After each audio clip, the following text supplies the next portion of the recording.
Dentro do tráfico no Brasil, execuções sempre funcionaram como uma forma de controle. Um exemplo disso foi o caso de Débora Bessa, uma jovem que tentou se afastar do crime, mas acabou sendo executada como punição. Mas, antes de entender o que levou a esse fim, veja agora o caso do Mangue 937, em que 3 mulheres foram sequestradas por uma facção e executadas como forma de controle territorial e de intimidação.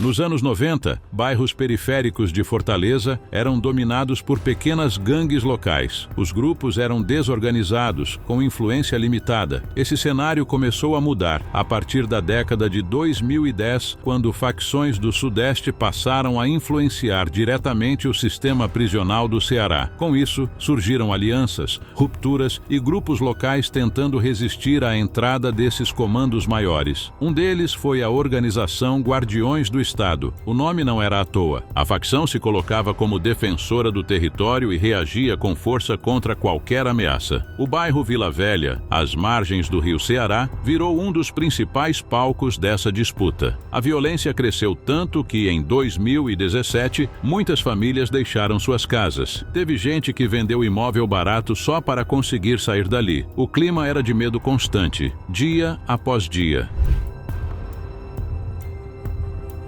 Nara Aline Mota de Lima tinha 23 anos. Trabalhava como manicure e era conhecida pelo jeito expansivo. Gostava de cantar e dançar. Ela vivia com Darciel Anselmo de Alencar, de 31 anos, que era cabeleireira, mãe de 3 filhos, descrita por familiares como carinhosa e muito ligada à família. As duas tinham ligação com o Comando Vermelho e, segundo as investigações, continuaram atuando no comércio ilegal mesmo após mudarem de bairro. O problema é que passaram a operar em áreas controladas pelos Guardiões do Estado. Naquele período, também estava com elas Ingrid Teixeira Ferreira, de 22 anos. Ingrid estava grávida de 4 meses e não tinha envolvimento com facções. Ela apenas acompanhava as duas naquele dia, sem imaginar o que viria. O comando para a execução partiu de Francisco Robertson de Souza Gomes, conhecido como Mitol. Ele era uma das principais lideranças dos Guardiões na região de Vila Velha, Pirambu e Barra do Ceará.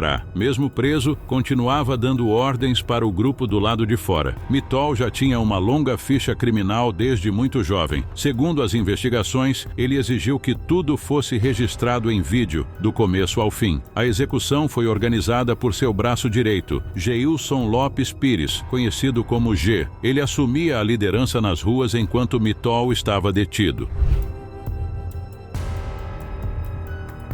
No dia 2 de março de 2018, Nara, Darciel e Ingrid foram abordadas por integrantes da facção. Um adolescente de 17 anos participou da ação inicial. As 3 foram levadas até o manguezal do bairro Vila Velha, uma área já conhecida por ser usada em crimes desse tipo. No local, outros membros dos Guardiões aguardavam. Entre eles, nomes já monitorados pela polícia por envolvimento direto com execuções anteriores, segundo os autos. As vítimas foram obrigadas a gravar vídeos afirmando que estavam rasgando a camisa, uma expressão usada para indicar uma mudança de facção. Na prática, aquilo não passava de um ritual antes da sentença final, imposta pelo grupo.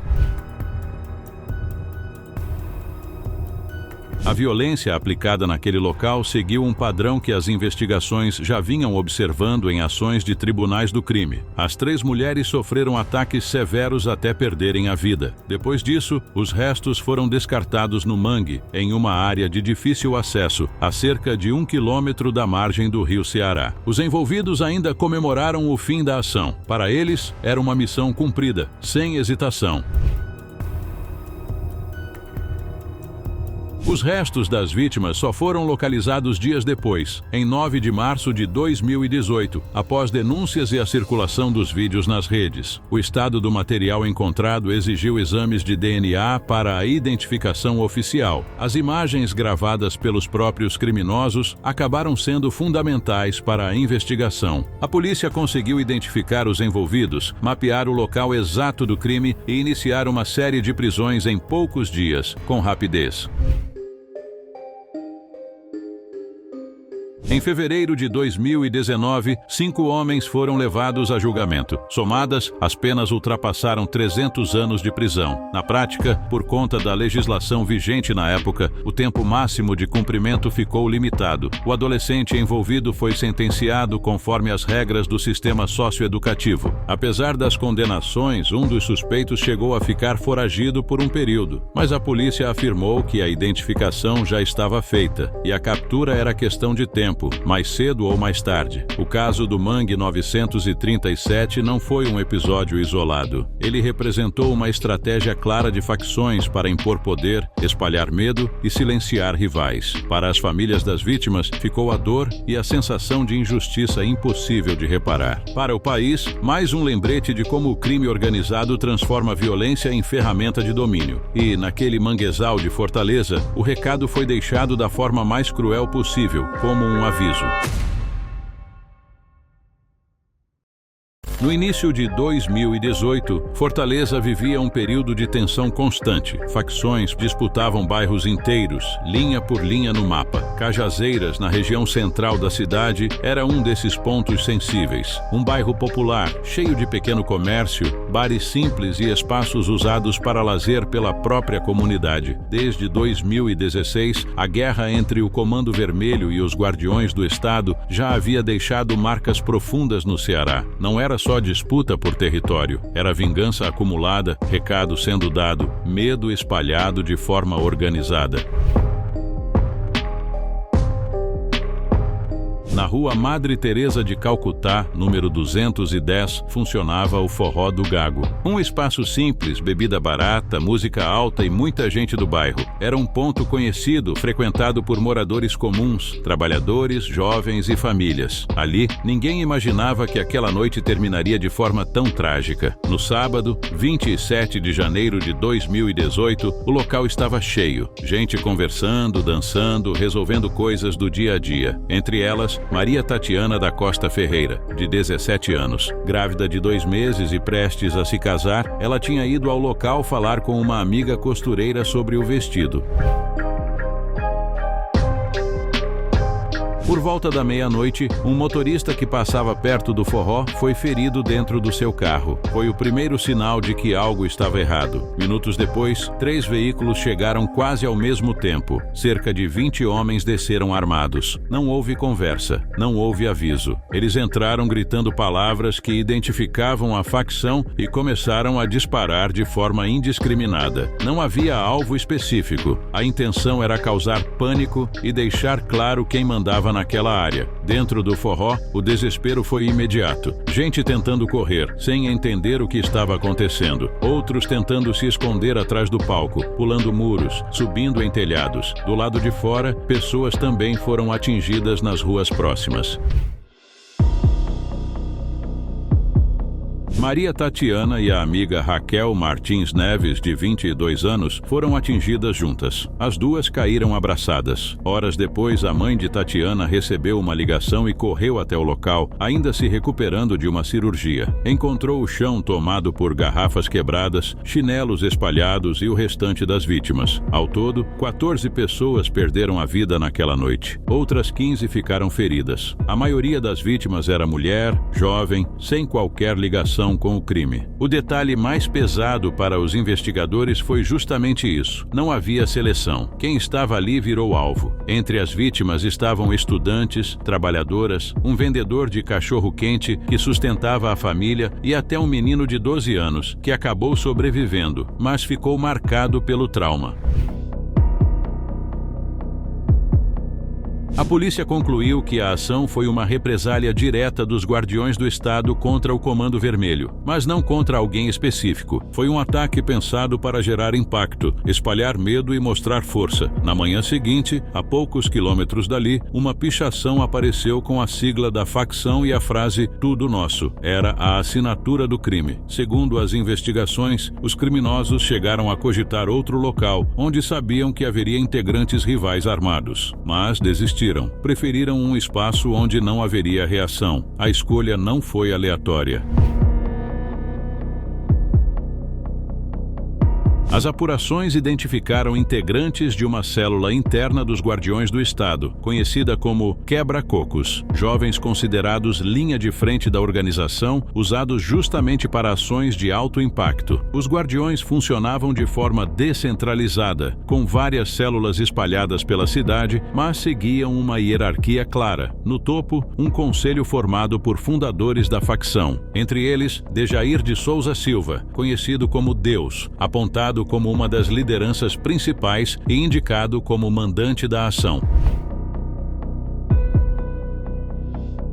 Ao todo, 15 pessoas foram denunciadas por participação direta. 8 delas foram levadas a julgamento pelo tribunal do júri. Um dos envolvidos perdeu a vida antes do julgamento. Outros acabaram respondendo em processos separados, por falta de provas suficientes naquele momento. O processo se tornou gigantesco, com cerca de 6.000 páginas. Audiências foram marcadas, adiadas, fragmentadas por pedidos da defesa. Até agora, o julgamento não foi iniciado. Para quem sobreviveu, o tempo não resolveu tudo. Muitos evitam falar sobre o assunto. Outros mudaram de bairro, de rotina, de vida. O medo continuou ali, mesmo depois do silêncio das armas. A chacina de Cajazeira se tornou um aviso cruel de como, naquela guerra, qualquer pessoa podia pagar o preço.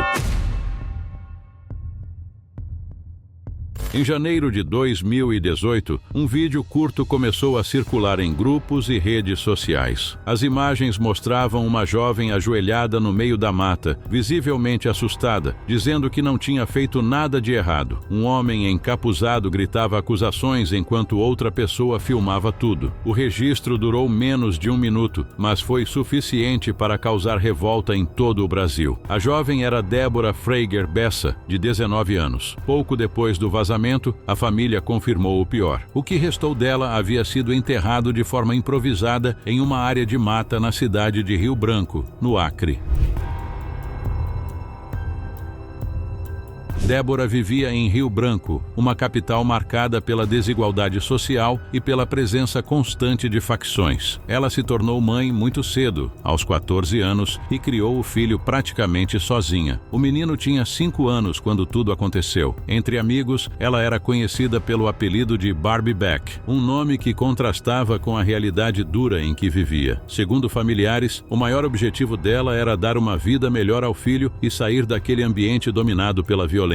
Mas o passado de Débora acabou pesando. Ainda adolescente, ela se envolveu com o Bonde dos 13, um grupo rival do Comando Vermelho. A polícia afirmava que ela tinha participação ativa na facção. A família sempre contestou essa versão e dizia que ela tentava se afastar desse mundo. No fim de 2017, Débora gravou um vídeo declarando que estava deixando o Bonde dos 13. Falou seu nome, repetiu o apelido e deixou claro que não queria mais ligação com o grupo. No contexto das facções, isso era algo extremamente arriscado. Depois disso, ela passou a se esconder. Chegou a ficar em áreas mais afastadas da cidade e, segundo relatos, buscou abrigo até em locais religiosos. Sair de uma facção não significava recomeçar do zero. Na prática, significava viver sob ameaça constante. Essa decisão colocou Débora no meio de uma guerra que já se arrastava havia anos entre grupos rivais no Acre. No dia 9 de janeiro de 2018, Débora recebeu mensagens de André Dosa Martins, de 28 anos, ligado ao Comando Vermelho. Ele sabia que ela tinha rompido com o Bonde dos 13 e usou isso como isca. André prometeu entregar substâncias ilícitas embaladas em plástico e pediu que ela fosse até o bairro Caladinho. A irmã de Débora afirmou depois que ela não estava interessada nisso. Naquele dia, a intenção era visitar o filho. O que Débora não sabia era que André tinha uma motivação pessoal. Ele acreditava que ela tinha envolvimento na eliminação do irmão dele, ocorrida em 2013, durante conflitos entre facções. Para ele, aquilo não era apenas uma disputa de grupo, era vingança. Débora foi levada para uma área de mata no Caladinho. No local estavam André, um adolescente de 17 anos, e uma jovem de 18, identificada como Lucilene, responsável por gravar tudo. O vídeo mostra Débora ajoelhada, chorando e pedindo para não ser atacada. Ela repetia que não tinha feito nada. André gritava acusações relacionadas ao irmão. Logo depois, a violência começou, enquanto a câmera continuava ligada. Ao final, os envolvidos ainda fizeram gestos associados à facção, como se aquilo fosse um aviso, um recado claro para rivais e para quem pensasse em sair daquele mundo. No mesmo dia, Débora desapareceu. A família começou a procurar por ela sem saber o que já tinha acontecido. 2 dias depois, começaram a chegar ligações estranhas e boatos de sequestro. A irmã Sara, então com 21 anos, liderou as buscas. Percorreu bairros, falou com conhecidos e pediu ajuda à imprensa local. A foto de Débora passou a circular nos noticiários, enquanto a esperança ainda existia. No dia 13 de janeiro, 4 dias depois do desaparecimento, familiares encontraram o que restava de Débora enterrado de forma rasa na mesma área de mata. O estado do material encontrado impediu uma despedida adequada. O velório durou poucos minutos. A Polícia Civil do Acre teve acesso ao vídeo no dia 21 de janeiro. 5 dias depois, ele vazou na internet e se espalhou rapidamente. Apesar de atrapalhar a investigação, o vídeo também ajudou a identificar os envolvidos. André foi preso cerca de 20 dias depois, em uma estrada nos arredores de Rio Branco. Em depoimento gravado, ele confessou que atraiu Débora usando mensagens e disse que o crime foi motivado por vingança pessoal. O adolescente de 17 anos se apresentou à polícia acompanhado do pai. Lucilene e outros 2 menores também foram apreendidos. Em maio de 2019, André e Lucilene foram condenados a 60 anos de prisão cada um. Posteriormente, a pena de André foi reduzida para 36 anos e meio após recurso. A decisão revoltou a família de Débora, que não tinha condições financeiras de acompanhar o processo de perto. Os menores receberam medidas socioeducativas, com internação de até 3 anos, conforme a lei brasileira. A história de Débora Bessa virou símbolo de como a lógica das facções engole qualquer chance de recomeço. Ela tentou sair, tentou mudar, mas foi puxada de volta por um passado que não a deixou ir. Ela se apresentava nas redes como Princesinha Macabra. O nome já dava o tom: ostentação, festas, bares badalados e uma imagem cuidadosamente construída. Cabelos sempre arrumados, sobrancelhas feitas, cílios destacados, piercings espalhados pelo corpo e várias tatuagens visíveis. Tudo passava a ideia de poder e controle. Natiele Emanuele Souza, esse era o nome verdadeiro por trás da personagem. Jovem, ativa nas redes e cercada de gente, ela gostava de exibir uma vida de luxo que contrastava com a realidade de muitas pessoas ao redor. Dinheiro fácil, armas, substâncias ilícitas e uma postura de quem mandava. Mas por trás da estética e da ostentação havia algo bem mais pesado. Segundo a polícia, Natiele não era apenas alguém próxima do crime organizado. Ela tinha uma função definida dentro da facção que atuava na região de Lucas do Rio Verde, em Mato Grosso. Uma função que poucos ocupavam. Ela fazia parte da hierarquia interna. Era responsável por aplicar punições, fazer cobranças e executar ordens que vinham de cima. Quando alguém devia, traía ou descumpria regras, era ela quem entrava em cena. Os investigadores afirmaram que Natiele tinha disciplina dentro da organização. Não era improviso. Havia método, havia autoridade e havia medo. Esse perfil fez com que ela ganhasse respeito dentro do grupo e, ao mesmo tempo, notoriedade fora dele. O nome de Natiele começou a ganhar atenção nacional após a morte de Gediano da Silva, conhecido como GG. Ele tinha apenas 19 anos. O caso foi tratado como um dos mais brutais da região. Parte do que restou de Gediano foi encontrada em um ponto, enquanto o restante apareceu em um outro local, próximo a um rio. A cena chocou moradores e mobilizou forças de segurança. As investigações apontaram que Natiele teve participação direta na execução. Ela apareceria em em vídeos ligados ao crime, algo que reforçou a suspeita da polícia e acelerou a identificação dos envolvidos. Para os investigadores, aquele não foi um episódio isolado. Foi parte de uma sequência de ações violentas ligadas a cobranças internas da facção.